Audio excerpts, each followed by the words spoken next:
We're now live. Hello, welcome to the Coronatime Showcase number 3. We currently have 0 viewers, but that is going to change, I'm sure. If you're watching this on playback, welcome to the recorded version of the live stream. I'm Freddie Harris, and I'm going to be your MC for the evening. The people you can see on the screen at the moment are your lovely performers. Nicholas is a blob of goo, supernatural entity that we are having perform for us tonight. It's going to be very exciting. So we've got several people. 9 people are watching apparently, but it's not coming up on my screen, so they don't exist. One of them is me. I've got it on mute, so I don't know if that counts. But that's all right. If we have all of our performers watching as well, we have more numbers. That's fine. So how are we this evening? I guess you guys are both my audience and the performers. How is the quarantine going for you guys? Can I get a woo woo for quarantine? I'll give you a mediocre. Does that count? A mediocre. So glad you guys are enjoying the quarantine. When was the last time you guys went outside? Shall I pick one of you? Amelia, when did you last see the outside? About 3 hours ago, I went to the park. Ah, wonderful. Did you see many people there? Was it packed? It wasn't packed. I saw people like every half an hour or so. It was quite empty. It was a bit. Every half an hour. How long were you there? I'm sorry, could you repeat? How long were you out at the park? I can tell you actually. Ooh. An hour and 37 minutes. Ooh, that's quite a long walk. Guess that counts as a daily exercise. Don't want to overdo it. Also, I'm very lazy, so I took a few breaks. Yeah, so I've been doing a bit of exercise. That's my segue into my material. I've been doing a bit of exercise. I've started doing yoga, quarantine yoga, and I've been doing yoga with Adrian. That's a YouTube channel. That's my shout out for the evening. Adrian, if you're watching this, you owe me 10 monies. So yoga with Adrian, and she's quite good. She tells you what to do. I have been thinking though, instead of yoga, I think what I've been doing is just practicing body positions for when I die. You know, when they draw the chalk outline around you at the crime scene, I think that's what I'm doing, because, you know, I like put my arm through my leg and then I put my chin to my chest, and then it's like, oh, this is the double homicide. I've been stabbed. That's what this looks like. And then I go on and I do the next one, and it's like, okay, so I put my knee through there and my arm over there, and then it's like I've fallen down the stairs. And then she says, you know, if you can feel your bones break, that's the stretch. But, you know, I think it must be tough being those chalk outline people, because they must get bored. You know, they're always just doing the same old person lying down dead in their sleep thing. Do you think they ever like move the bodies around to make it more exciting? You know, like Inspector Morse comes over and he's like, another midsummer murder, eh? Lewis, I endeavor to solve this case. Poirot, I don't know. And then he looks down and then he sees that the bodies have been rearranged to spell the word bum. And then he's like, it's the serial killer. He's back, the bum murderer. And then it's breaking news on the city, because every crime scene that the police have visited that day, the bodies have spelled the word bum, and they can't figure out the link. And it's the chalk outline guy all along. I'm looking forward to CSI emailing me asking for my script for their pilot. CSI bum. So that's been my quarantine at the moment. Oh yes, the other thing was that it's quite hard to be a witness to a crime. I've heard it's quite traumatic. It's I wouldn't want to be a witness to the crime. I don't think I'd be very good. You see, I think if I saw a crime, I'd just close my eyes. I especially hate watching crime, especially when I'm doing it. So, you know, whenever I'm out there illegally shooting my bow and arrow, I often close my eyes and it doesn't go well. The other thing I'd be bad at as a witness is if they came along and then they were like, did you see the dead bodies? And then I'd be like, but I thought they were doing yoga, you know, in the square, all those people, or they weren't all doing yoga, you know, like painted yoga. And then they'd be like, painted yoga. And then I'd say, you know, yoga with red paint. in the body positions. And then many people died, and they never found the killer. So we've got a wonderful show for you this evening. Next up, we have Nicholas Wand. If he can hear me, I will make his thing bigger. Nicholas Wand, can he hear me? I can hear you. Okay, I think he's got a little curtain over his. Oh yeah, I forgot. He is a gelatinous blob of goo. So welcome, Nicholas Wand. If you want to get your camera ready. Is this what you're going to look like for the set? Okay. Are you ready, Nicholas? Can you all hear me?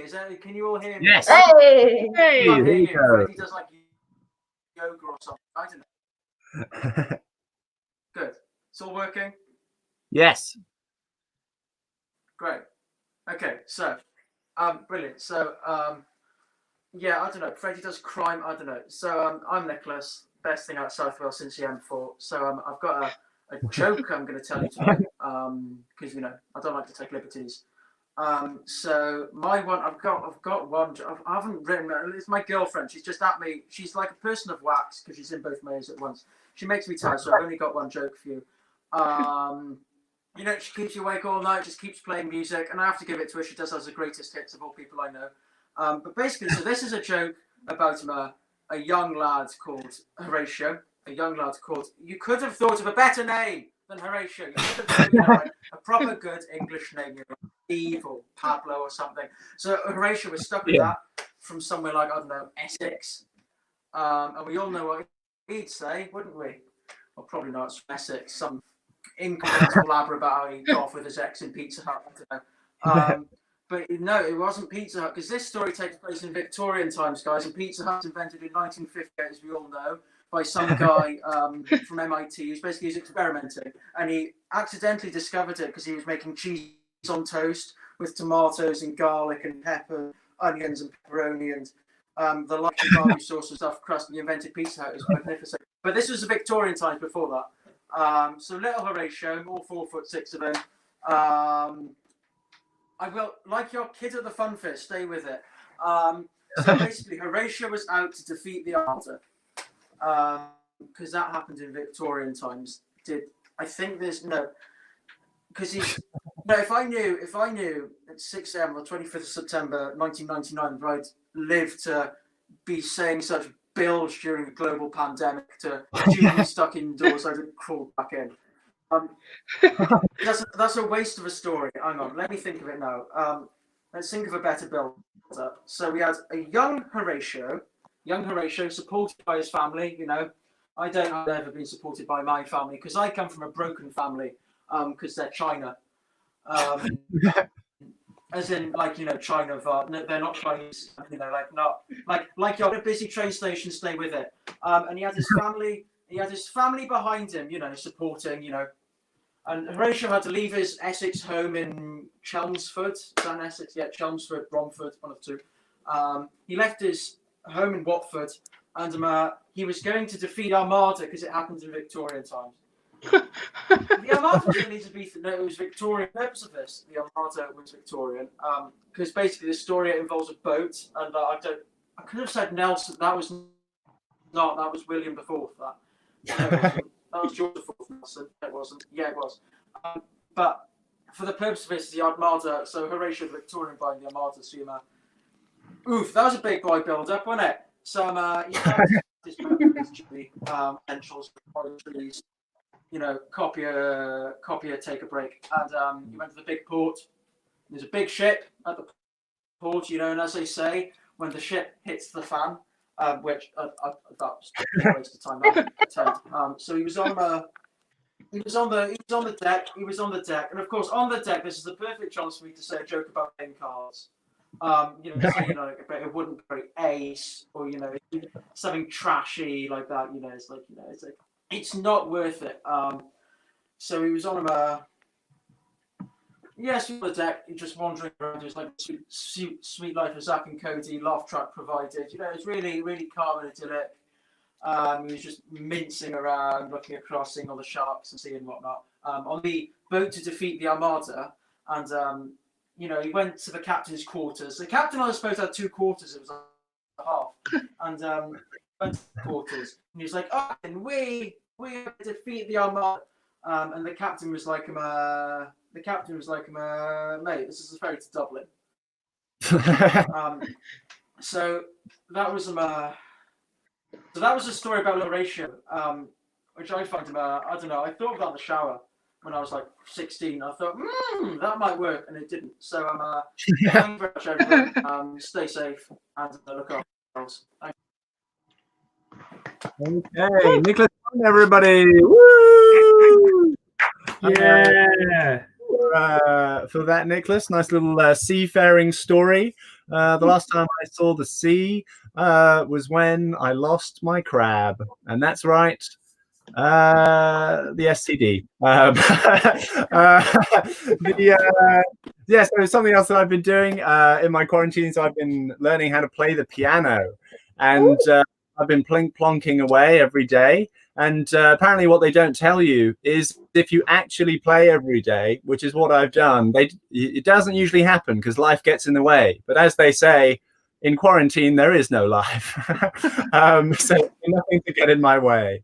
So I've just been playing literally every day. What they don't tell you is if you actually follow their advice, it really hurts. Like my hand has been cramping up. I've got pains in my shoulders. So you know what that means. I get to apply for mitigating circumstances and I get extensions on my days. I mean, I can't not support someone trying to pursue their musical dream. Unfortunately, I also have a grandma, and she's very supportive. I'm living with her at the moment, and she comes over when I'm playing, and she says, "Listen, you know I support you in everything you do. I'm absolutely all for you pursuing your dreams in every way possible." And I say, "Yes, and she says nothing, but then she reaches over to the settings on the piano, and she just turns the volume down, and then walks to the other end of the house."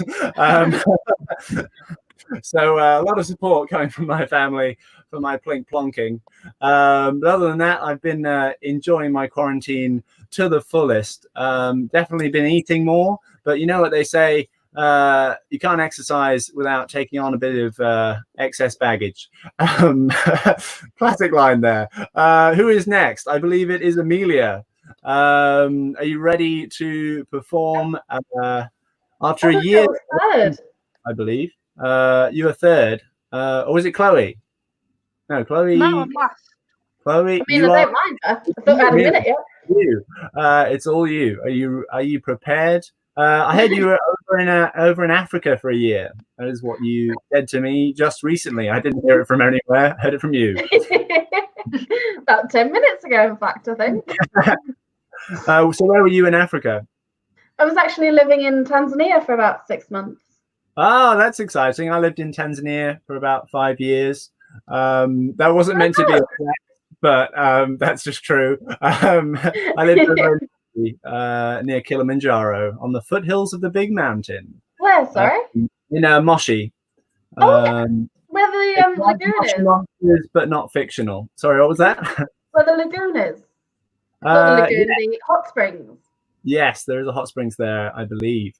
I was in Arusha. Ah, yes, the old, not very far. the old big town.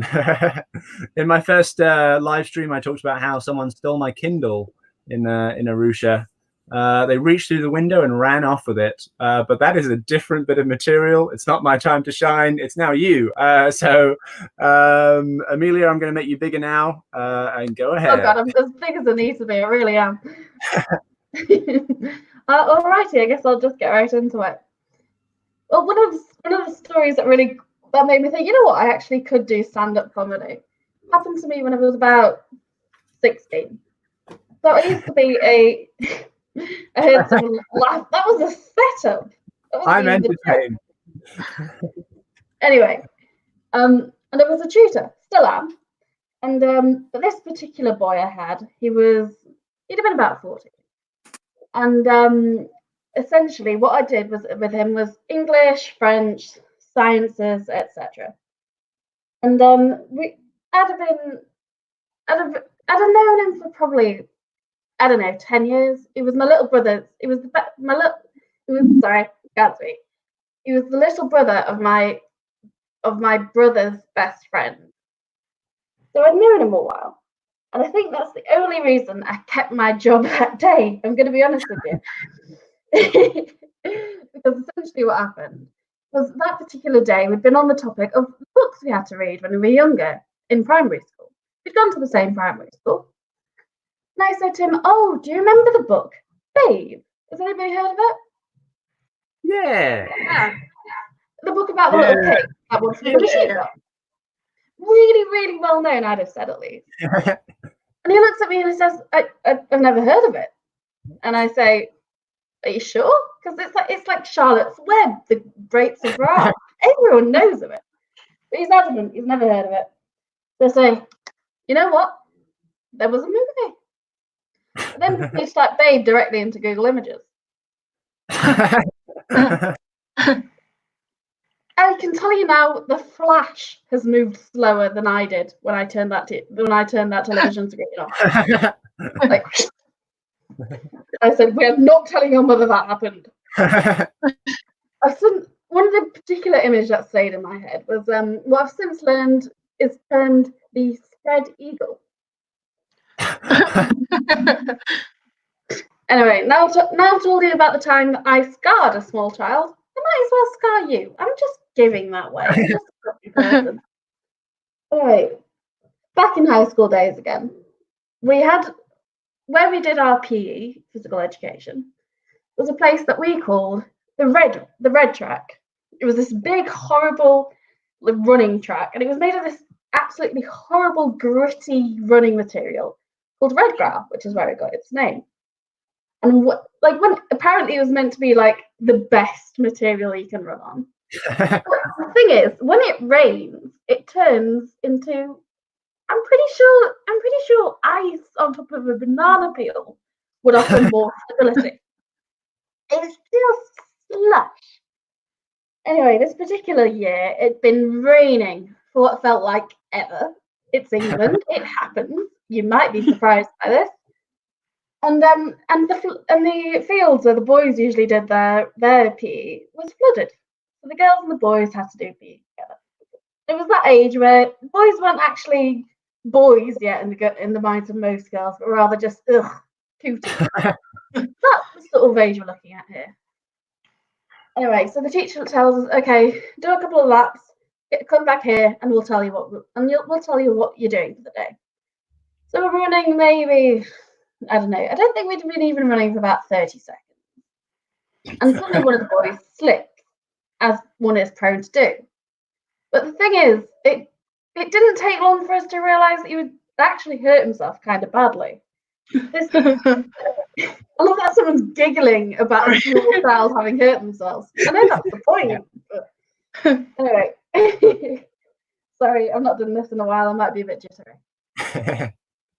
Anyway, so they get the medical team over, and this particular boy, he liked to put himself out as like this tough lad, like Maidendale isn't hurt by anything. He's crying his eyes out like a little child, like crying for his mother. And the medical team comes over and says, "Look, we're really sorry, but you've actually dislocated your leg."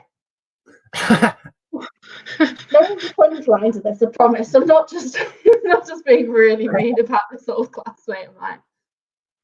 And they say, "Look, we're really sorry you've dislocated your leg. It doesn't look like there's anything broken, but we're going to be able to put it back in for you. But we are going to get you to hospital just to make sure there's no nerve damage, anything like that. We're going to warn you, this is going to hurt like a son of a bitch." So, if memory serves, this lad was there. He had his best friend beside him, like he was giving birth, clinging to his hand, and they put the leg back in. And what he elicits is a sound that I will hear when I die. The most blood-curdling scream you can possibly imagine. Like he would have won an Oscar for it. Not horror. That kind of noise I'm hearing. Turns out, poor lad's testicle had become lodged into the socket where the leg goes back in. And when they put the leg back in, Oh. I'm used to doing that joke on stage, so I'm used to usually hearing from all the boys in the audience. Anyway, I'll be honest with you, things like this just tend to happen around me. I just seem to be a magnet for weird. Because, like, one of my favourite stories is the time I had a grenade thrown at me. Another classic is the time I helped hijack a boat. I'm just a weird person. And you see, I think I know the source of my weirdness. It's my friends. They're just a bit nutty. Like, one of my best friends, and I'm not kidding, she stabbed me once. Anyway, I think I know the perfect example of just how weird my friends are. You see, a few years ago, we'd gone on a trip to France. I ended up having, I feel, you can't actually tell, but I'm moving my hands like mad just below the screen. You might occasionally just see a finger do that. It makes a lot more sense if I do that, but never mind. Anyway, we'd gone to France, and we'd had an absolutely cracking time. We were there with a medieval history trip. Sorry, excuse me. We were there with a medieval history trip, and but all week we'd been there since. Well, I think we'd left on the Saturday from England, and all the time, all we were doing was trekking up and down hills throughout France, like hours and hours of bus trips. And like we just had absolutely no time to sit down and breathe, really. Like we'd be off at 7 in the morning and we'd be back about 8ish, 9ish. We were all knackered by that time. But this particular Wednesday, the teacher said, look, you've all been really, really good. Like I'm genuinely surprised by how good you've been, because we're all a bit mad, to be honest. And then he says, look, we've got a 2-hour break. And what I want you to do is, it's only a small village. We'll meet us back here in 2 hours. But otherwise, go have fun, go relax. You've earned it. So, but you do have to get lunch whilst you're out. You did specify, which is fair enough, I think. But me and my friends, being the absolute nerds we are, we did know this particular town was known for this quite beautiful fountain. So then, look, we're going to see if we can find this fountain. Like, it shouldn't be that hard. It's a fairly big attraction. And then we'll go get lunch and then we'll get back to the truck. But us being us, even to this day, we're all a bit useless, I've got to be honest. And we didn't have our phones with us, we didn't have sat navs. And we just got completely lost, I'll be honest with you. We did eventually find it, but by the time we found it, it'd been about an hour and a half. So by that time, we had about half an hour to find lunch, eat lunch, and get back to the coach. Which, as you can imagine, didn't go down very well. So we looked and we looked and we looked, and this particular area, we just couldn't find anywhere that looked like it served half decent lunch. But we were able to find just like a little sandwich shop. It looked lovely, quite quaint, quite pretty. And then we said, okay, we'll try this. So we go in, and it doesn't take long for us to realise nobody speaks English. I do speak French, and even they knew enough French to say that's not French. And we realised, okay, we think what they're speaking is Belgian. And we go, okay, not Belgian. I can't even remember the alphabet. Okay, we'll say it's Belgian. I've not done this joke in so long. Stop teasing me. And then we say, okay, let's just figure something out. And we're able to get our phones, and we're able to get some sort of translator up, and we're able to find something along the lines of, will you give us a, can we have, something along those lines. Cannot for the life of us find anything that's about similar to sandwich, baguette, etc. We just can't figure out how to say it. So we say, okay, look, it's not French, but panini will probably do us. Panini sounds foreign enough that it might get us somewhere. Let's try panini. So we get to the front of the queue, we say, panini. Shopkeeper looks at us and tells us to get out. In less kind words, but he tells us to get out. So we look at each other and say, the fuck have we just said?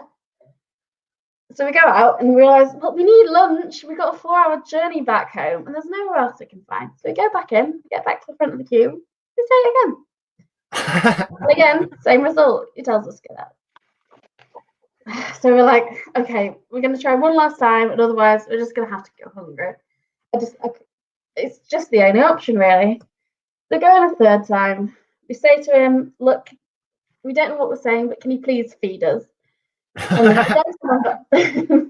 we sound like poor orphan children. We really weren't.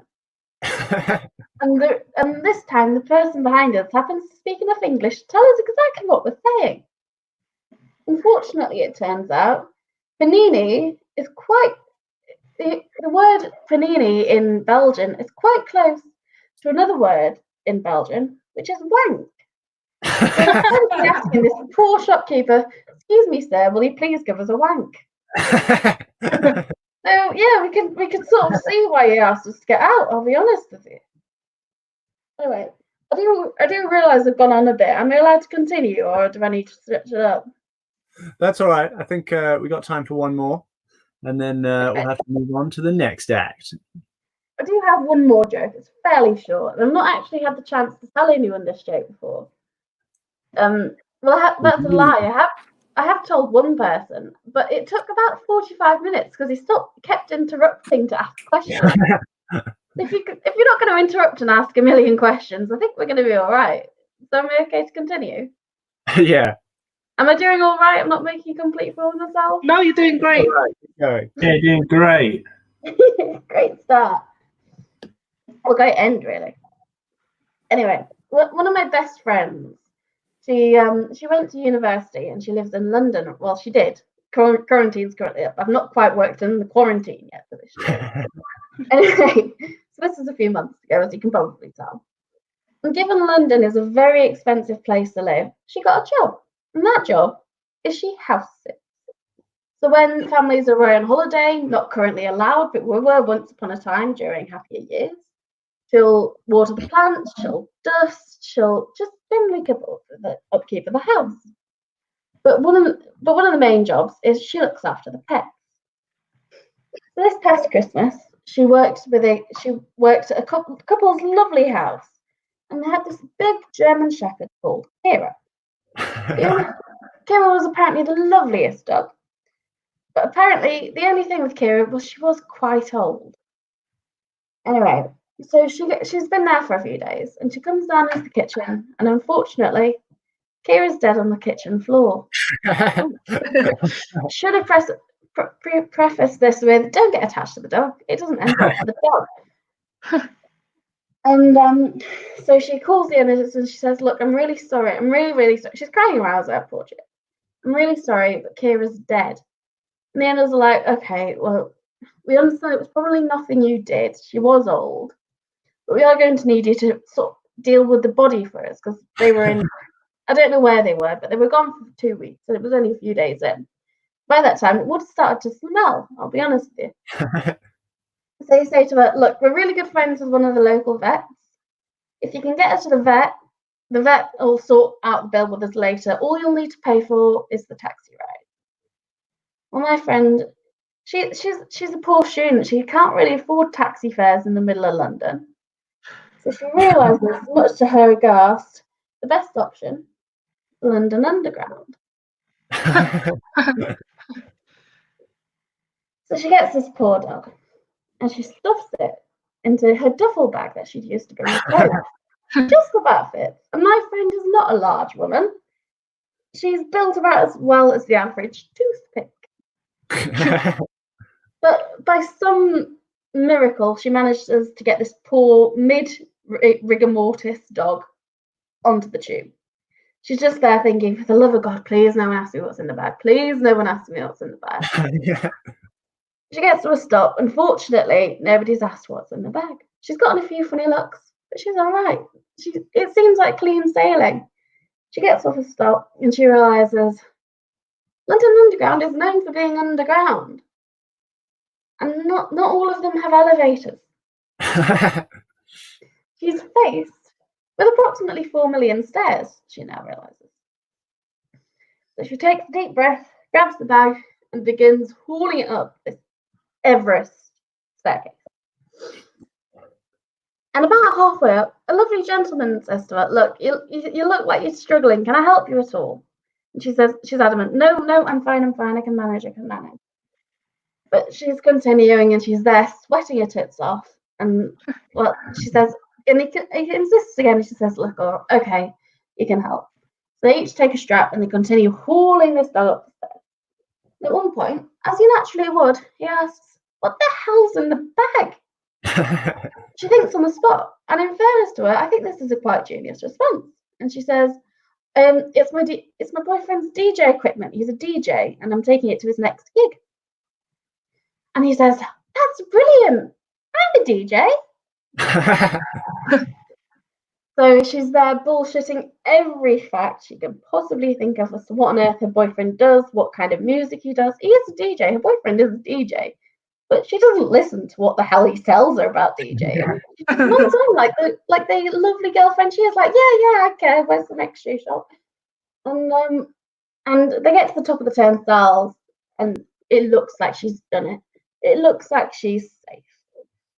And he says to her, "Look, I'll go through, and because of the turnstiles, you sort of push it up. I'll get most of the weight. So if you can just sort of steady it, so we can get it across this turnstiles, and we're sorted, you can carry on." She says, yeah, that sounds like a good idea. So he puts his Oyster card onto the Oyster card holder. I don't know the word for that thing. And then grabs the bag, chucks it over his shoulder, and bolts. He thinks he's just stolen DJ equipment. Apparently she was heartbroken for about half a minute, and then went, "Problem solved." Nice, that was the end of Kira. Nice. That's the end of my set. Thank you for listening. Thank you very much. All round of applause there. I full of myself, did I? That's all. You did very well. Let's see if I can. There we go. There's everyone back again. It's really weird just talking at yourself. Yeah. Don't worry, that's how it feels when we do it live as well. That is Yeah. true. We only ever perform in front of mirrors. Yeah, so those are quite a few outrageous stories, but very entertaining. People asked me, "Are those fake?" And I was like, I really wish they were. I really wish they were. Story. Although my testicle didn't explode, I was playing volleyball, and well, we weren't playing volleyball. We were warming up, which makes it worse. We weren't even playing yet, and the ball rolled away, and I ran after the ball, and we were inside a court, and I counted the walls. I went 1, 2, 3 walls, and then I ran headfirst into the 4th one, and this was like a full running pelt, and I actually ended up breaking both of my wrists and giving myself a concussion, which I think is quite an achievement, because it means I can run so fast I can kill myself. I didn't die. I did end up having 2 casts on, a cast on both wrists. And of course, the question everybody asks is, how did you go to the loo? And the answer I always give is, with difficulty. So that was my big injury, or at least one of them, as they say with tall people. Oh, we've got a comment section. Can I get a woot woot from the comment section? Woo! We've got Charlie Humphrey and Amy Crisp. That's a shout out. And as with all shout outs, you now owe me 10 money. So next up, oh wait, no, I have another bit. So I don't know if you know what this is. This is a trombone. This is a brass instrument, although it does look like it's made of silver. No, I'm not that wealthy. This is an instrument where it's not very elegant. You put your lips together and then you just go, and that's how you play the instrument. It's not the most. It's not like I guess a harp is one of the most elegant instruments, because you're like stroking along. You got your little fingers going. This one is not that. This one, it looks like you're farting through your mouth, and then you got hot air going through a tube, and hopefully it makes a noise.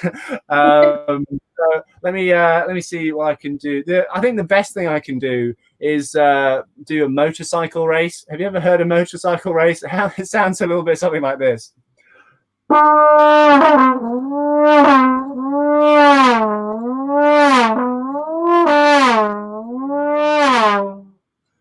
And that is the entire concert. So I hope you're all enjoying the live stream so far. Nice day with cheesy. Hi, Mum. We've got a hello to Amelia's mother and some other people as well. We've got Kishni Patney in the comments giving a shout out to Mike. I'm trying to find your friend request. I don't know where it is. Oh, there it is. He's looking for it. Eventually, There you will. you go. I've done it now. Mike Candy. He's found it. I don't use. Sorry about that. I don't use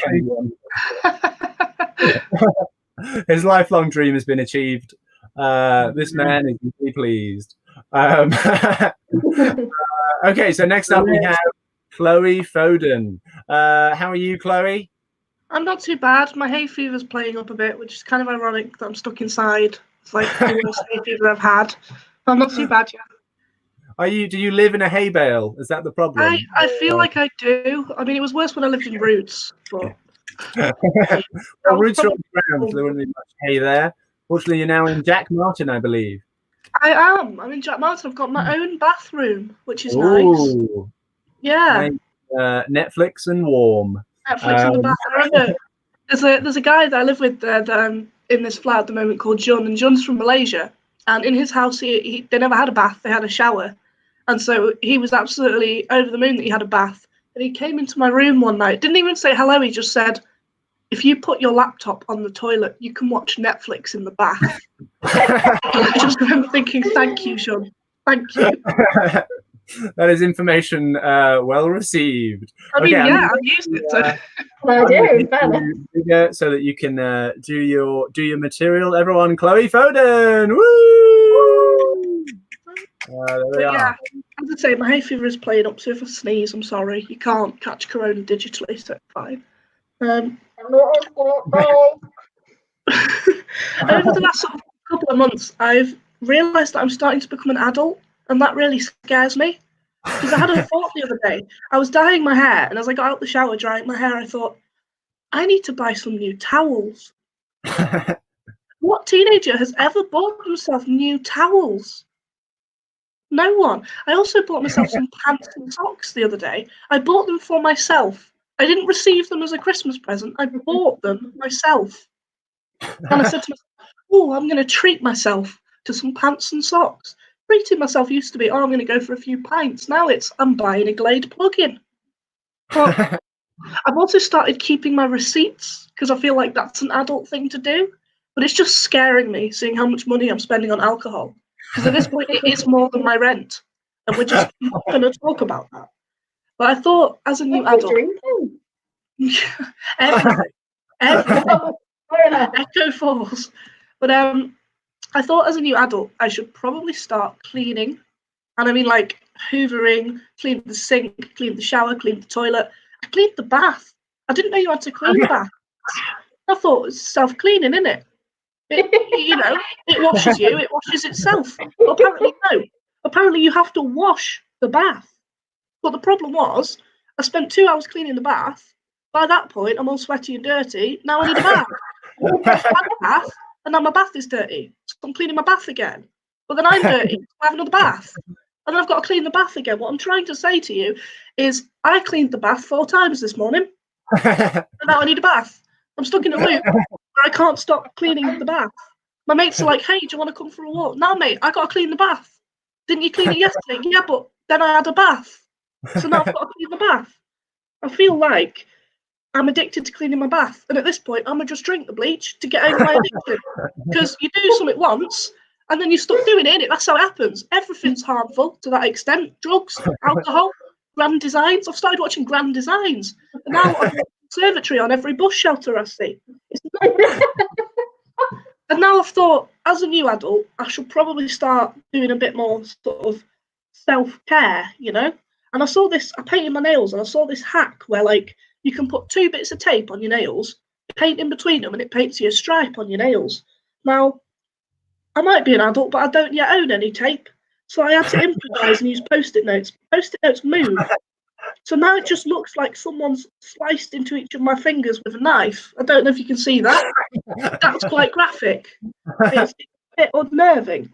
I've also bought myself a candle. Bought myself a candle as a new adult. Fig and mulberry. I don't even know what mulberry is. Sounds like something James would call one of his kids. But I really do feel like I'm an adult now because I've got a new job. And this job, I'm a support worker for adults with learning difficulties, so I really have to be, responsible for people's lives, essentially. And when I told my best mate James about this job, saying, I'm going to be a support worker for people with learning difficulties, his response was, you can't do that. It's the blind leading the blind, isn't it? And that was really nice to hear. That was really very nice to hear. But I've also now, as a new adult, got 12 first-class stamps to my name. Don't know why I've got them. Who needs stamps? So I don't know why I needed stamps. I'm just sending everybody letters. I'm like, I should call James later. I haven't spoken to him in ages. Oh, I know. I'll just get my quill and parchment out and write him a soliloquy. And he'll get it by tomorrow. And by that point, I won't be asked about talking to him anymore. But the problem with these letters is nobody can read my handwriting. So what I've started doing now is sending letters to people I really don't like, telling them how much of an arsehole they are. And they've got no idea. It's so satisfying. Get everything out. They got no idea. They're like, oh, that's so nice. Chloe sent us a letter. What does it say? Don't know. I think she really likes us. But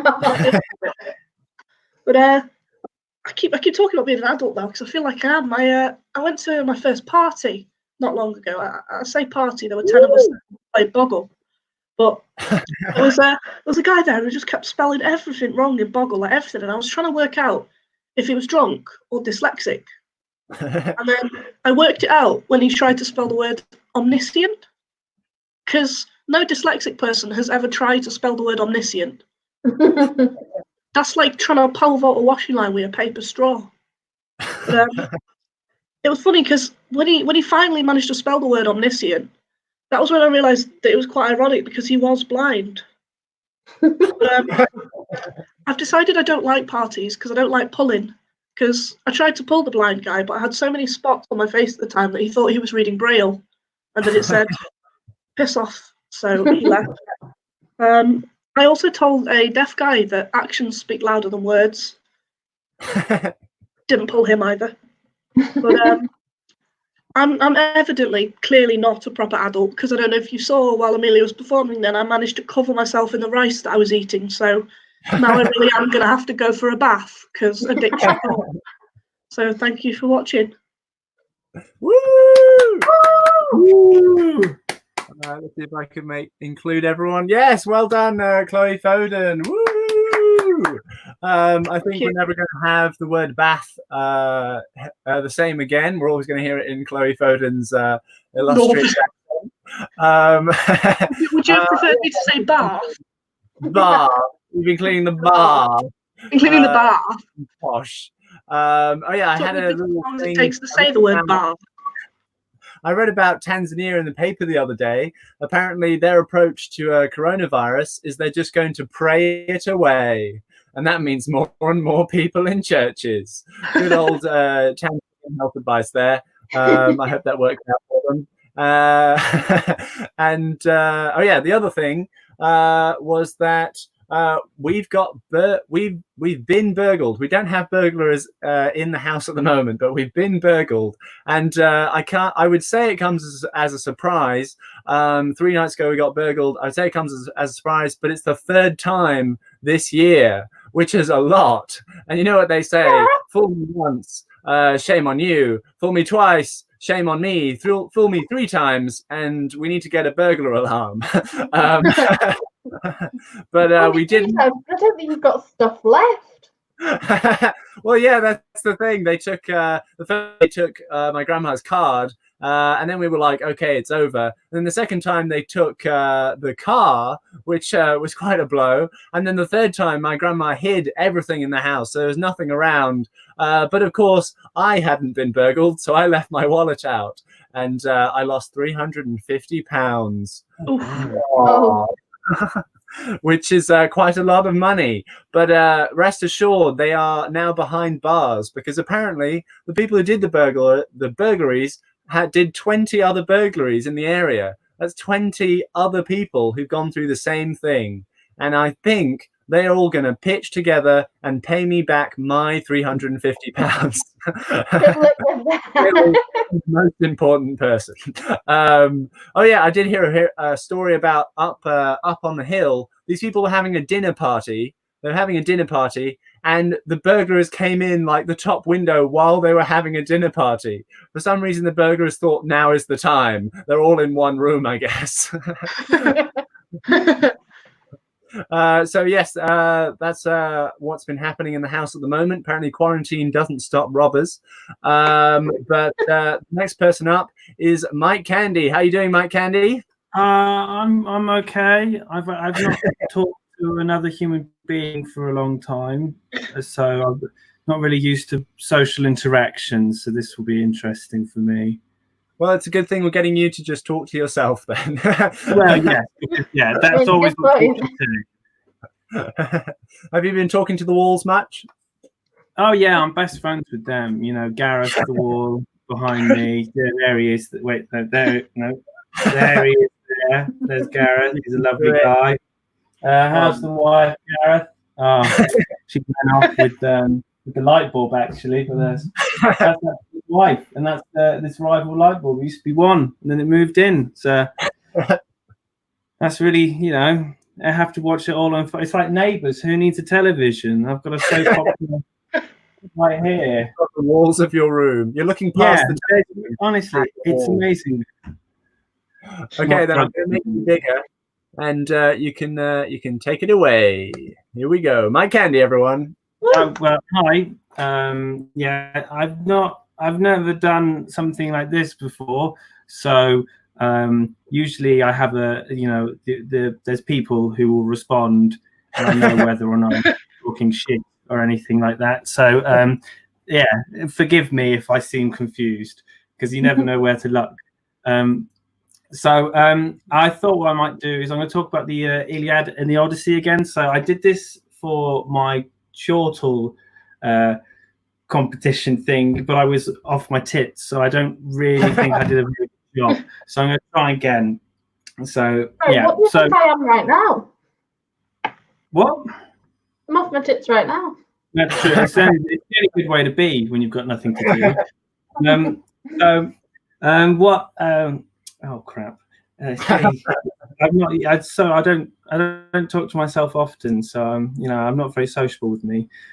So yeah, the Iliad and the Odyssey. I thought, well, it's a story that makes no sense if you ask me. Really, I know it's like one of the oldest fables throughout time, and I don't know why Homer Simpson wrote it as well. That part's always confused me. I didn't understand he lived back far in time. I thought they lived in the 80s, but well, whatever. So as far as I understand, it starts with this young boy named Paris, which is a stupid name to call someone after a city. I mean, I'm not being, Katie Holmes. Is that who it was? When she was like, oh, I hate children that are named after countries. And then Holly was like, isn't your child called India? And she was like, your enthusiasm. Da, da, da, da, da. Yeah, that's what I've been doing. So anyway, so it's Paris.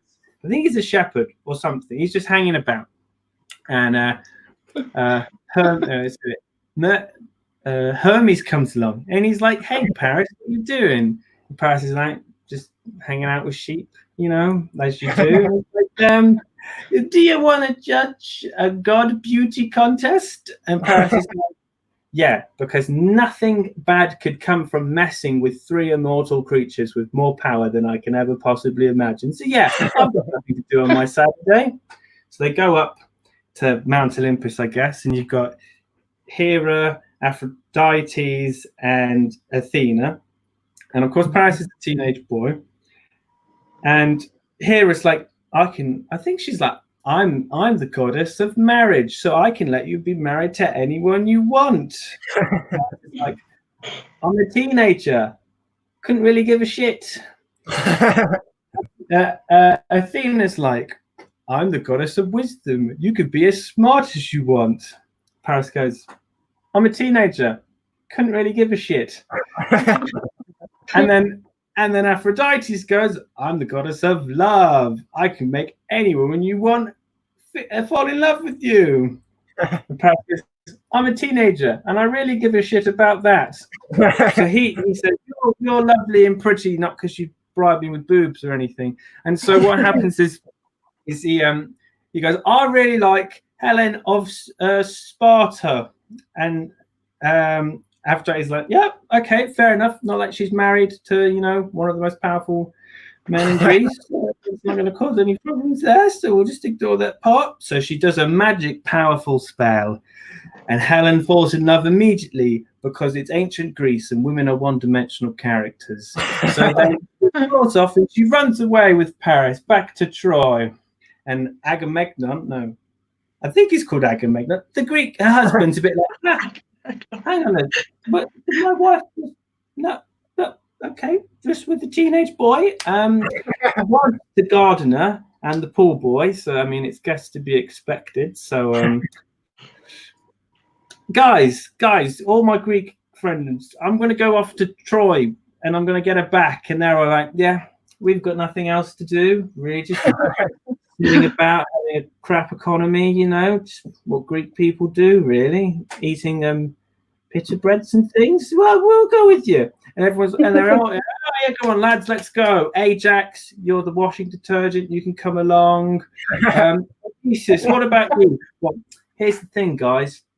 Is this random strange person told me that if I ever left home, I wouldn't come back in 20 years. And they're like, don't worry about it.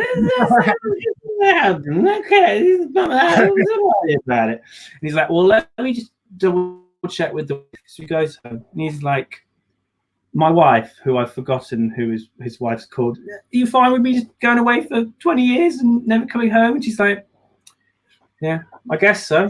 Again, there's nothing much here to do except for had a bad economy and eat pita bread. So off you go, really.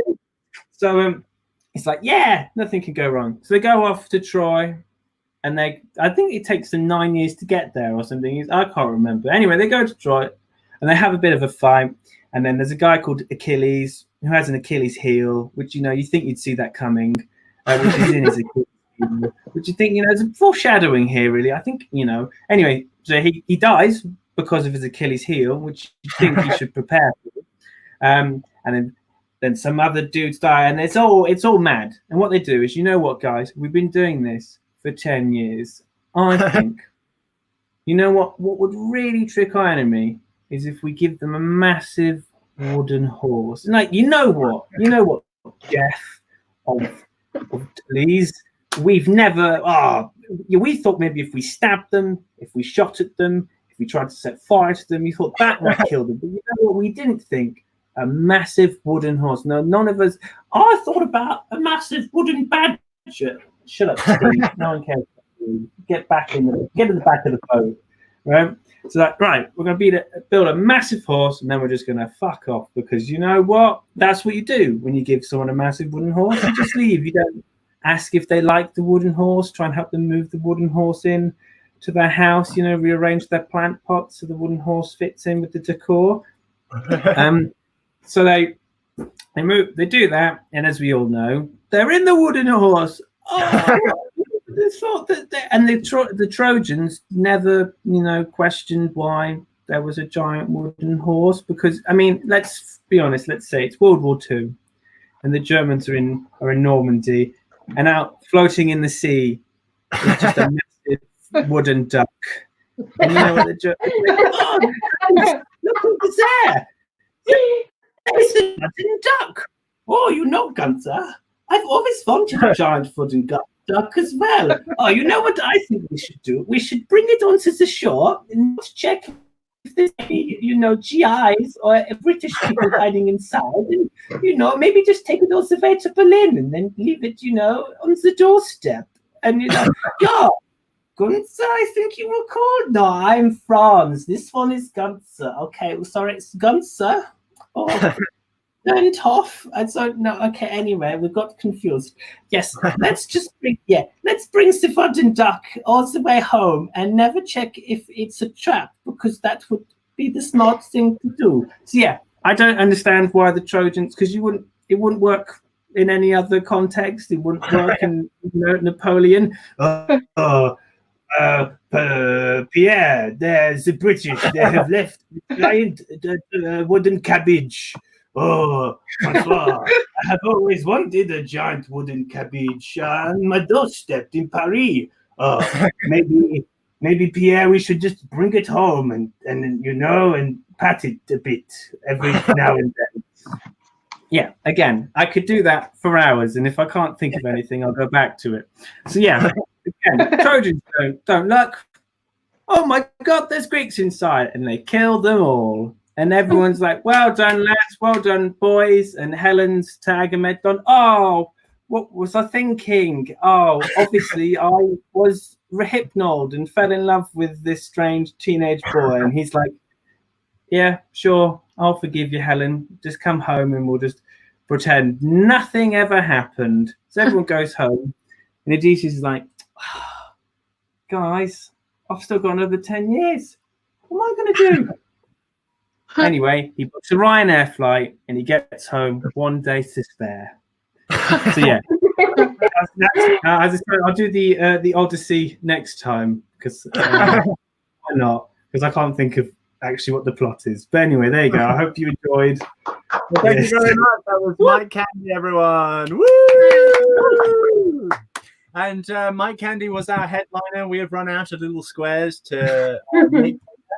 So I hope you all enjoyed the live stream. Those people who are watching, shout out to Amelia's parents who made a comment. Woo! Thank you for supporting the art. So thank you very much for watching. This has been the Warwick Comedy Coronatime stand-up showcase. I'm so sad. If you guys enjoyed it, we're going to be back in 2 weeks, and we're going to be doing this once again next Monday. So please do tune in.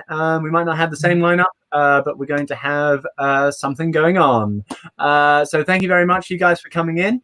I guess we'll give one more applause for Chloe Foden, Nicholas Wan, Amelia, and Mike Candy. Bye. Bye.